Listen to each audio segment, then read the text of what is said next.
Hello and welcome to this episode of Omni Talk.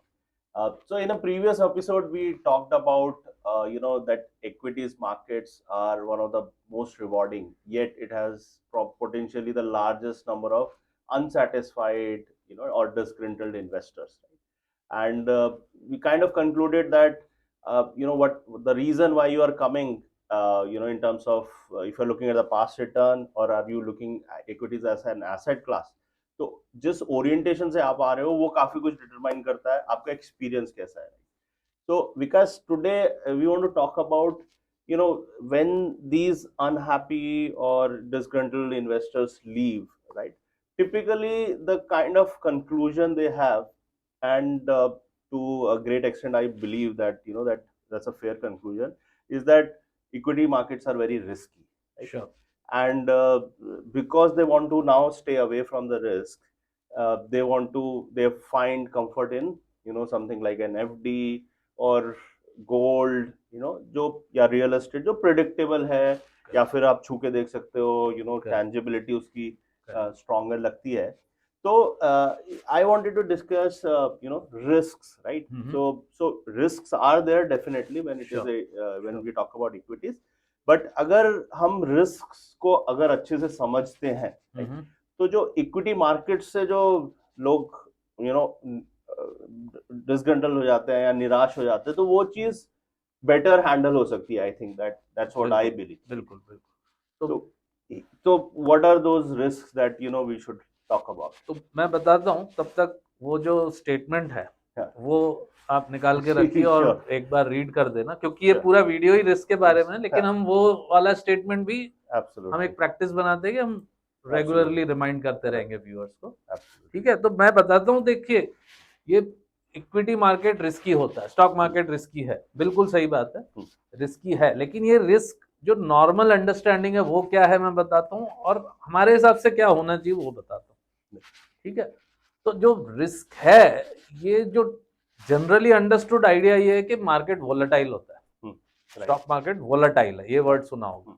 यानी कि volatile यानी क्या, ऊपर नीचे जाता है, कभी ऊपर जाता है कभी नीचे जाता है, और किसी को पता नहीं होता है कि कब ऊपर जाने वाला है और कितना, और कब नीचे जाने वाला है और कितना, और जब नीचे जाएगा तो कितने दिन नीचे रहेगा, फिर ऊपर आएगा नहीं मालूम, जब ऊपर जाता है तो कितने दिन ऊपर रहेगा नहीं मालूम, कितना ऊपर जाएगा नहीं मालूम. करेक्ट है ना. तो ये एक चीज है जो अप डाउन वाली. अब ये जो डेली अप डाउन वाली जो चीज है, या आवरली भी अप डाउन हो रहा है, या हर सेकंड अप डाउन हो रहा है, ये जो अप डाउन हो रहा है इसको वोलेटिलिटी बोलते हैं, और इसी को नॉर्मली समझा जाता है कि स्टॉक मार्केट रिस्की है ना.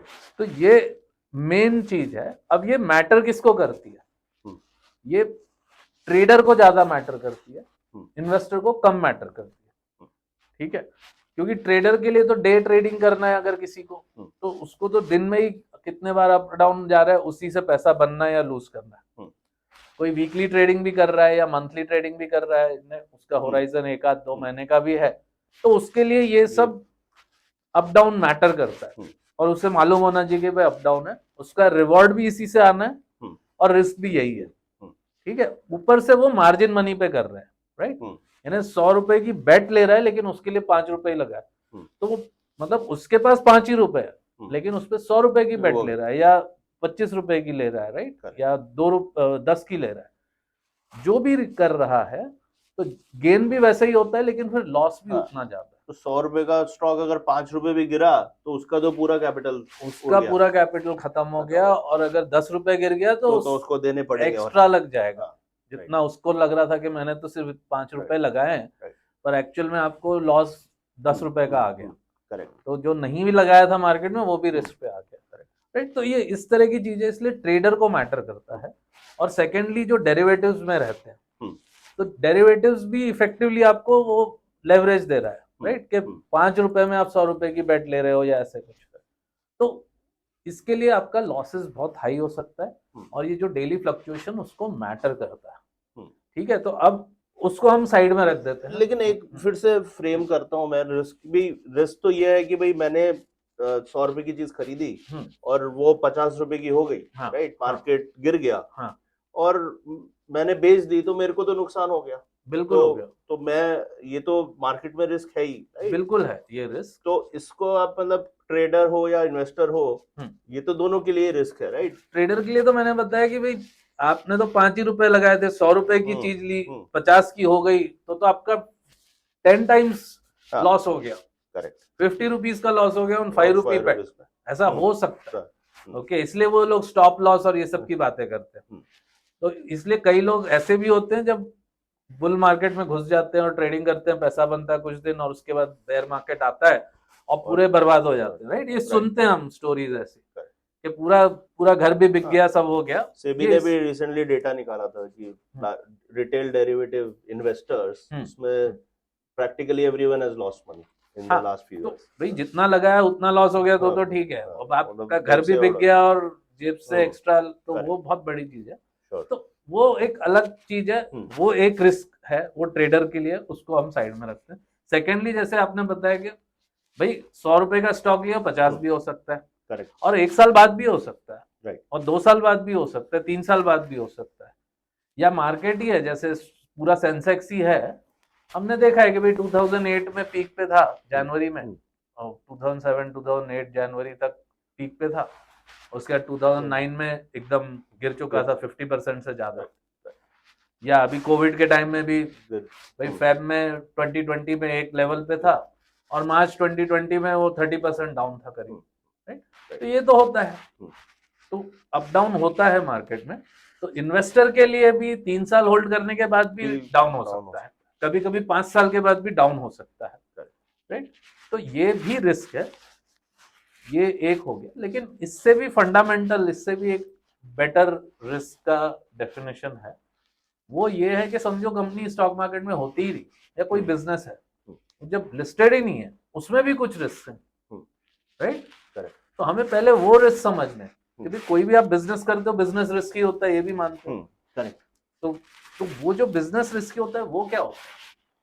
तो वो रिस्क तो आपके हर कंपनी में है ही, उसके ऊपर स्टॉक मार्केट वॉलेटिलिटी या अप डाउन का रिस्क, ठीक है? तो फंडामेंटली मतलब जहां पैसा हम लगा रहे हैं, फाइनली एक कंपनी का शेयर खरीद रहे हैं, एग्जैक्टली, और वो शेयर ऊपर नीचे तो होता ही है, वो तो नेचर है। अभी जैसे we are kind of concluding that is the nature of the market, right? Yes. But वो कंपनी खत्म ही हो गई तो डेफिनेटली आपके तो हमें वो रिस्क की बात करनी कि भाई वो कंपनी खत्म हो गई तो क्या, राइट, राइट? तो वो सबसे इंपॉर्टेंट रिस्क है। ऐसे 3 रिस्क है हमारे हिसाब से। एक मैं वो यहाँ पे वो अपना डिस्क्लेमर एक बार पढ़ देना चाहता हूँ, because that is we are talking about risk, yes, but investments in securities markets are subject to market risk. Read all related documents carefully before investing. So very important in context of equity markets or securities, they are risky, and this is bang on, like head on we are trying to address today, that let's understand what are those risks, right? So Vikas, over to you, the main risk of what how we see that. तो अभी जो आपने पढ़ा वो market risk, वो जो up down होता है स्टॉक मार्केट या स्टॉक प्राइस या पूरा मार्केट ही अप डाउन, वो हो गया। सेकंड जो हमने बात किया उससे भी पहले फंडामेंटल रिस्क, कंपनी ही चलेगी कि नहीं चलेगी, राइट? तो उसमें जो रिस्क होता है, एक तो कि आपकी कंपनी लॉस मेकिंग है या बैंकरप्ट हो गई, है ना? तो एक पूरी कंपनी खत्म हो गई, ये एक रिस्क हो गया।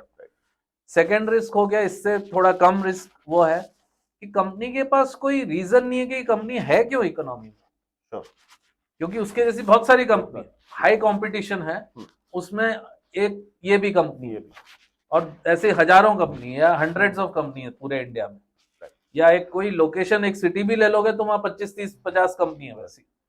तो ये कंपनी का कोई कॉम्पिटिटिव एडवांटेज नहीं है, मतलब there is nothing better about this company compared to other.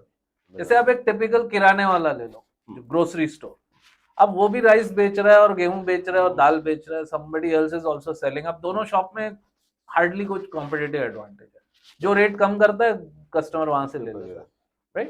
Of course उसमें भी बनाते हैं लोग, कस्टमर सर्विस है, डिलीवरी है, क्वालिटी ऑफ गुड्स है, वो सब है, बट ब्रॉडली स्पीकिंग एक किराने की दुकान और दूसरे के बीच में बहुत ज्यादा कोई डिफरेंस होता नहीं, क्योंकि वो जो चीज बेच रहा है सिर्फ प्राइस पे डिसाइड होती है। तो इस तरह के बिजनेस को हम बोलते हैं कमोडिटी बिजनेस, और नो कॉम्पिटिटिव एडवांटेज, और जिसके पास एडवांटेज होता है उसको हम बोलते हैं मोड बिजनेस। Correct. तो इसके बारे में अभी नहीं बात करेंगे, इसका एक अलग वीडियो रहेगा। Sure. और तीसरा होता है अपना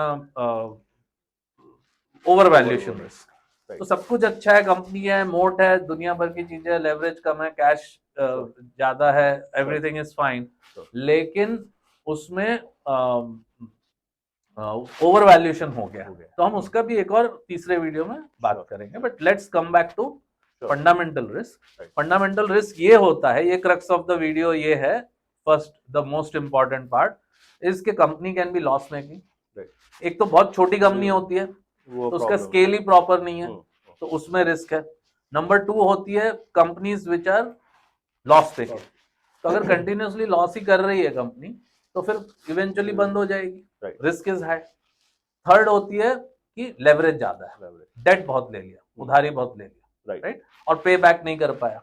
अगर पे बैक नहीं कर पाया तो जो लेंडर है आपका, जिसने पैसे दिए हैं कंपनी को, उसकी हो जाएगी और शेयर होल्डर वाइप आउट हो जाएगा, राइट। तो ये एक सबसे इंपॉर्टेंट फंडामेंटल रिस्क है, इसमें शेयर होल्डर का कैपिटल ही उड़ जाता है, डिस्ट्रॉय हो जाता है, ठीक है।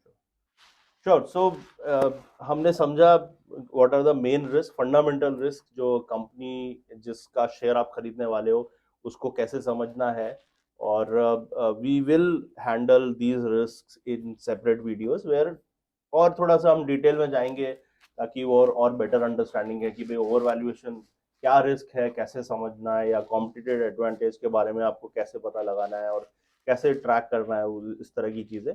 So thank you so much for joining us. Thank you.